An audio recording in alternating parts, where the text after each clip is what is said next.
It's never too late to start again. Life is full of second chances. Hindi mahalaga kung ilang taon ka na o kung gaano kalaki ang mga pagkakamali mo.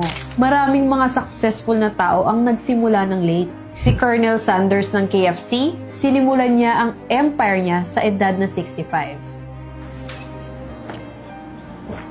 Starting over doesn't mean you failed.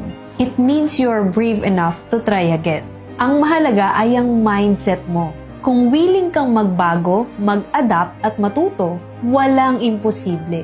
New beginning allows you to rewrite your story. Lahat ng mga aral sa nakaraan ay pwedeng gamitin mo para maging mas matatag. Tandaan, ang bawat hakbang kahit na maliit ay patungo sa mas magandang kinabukasan.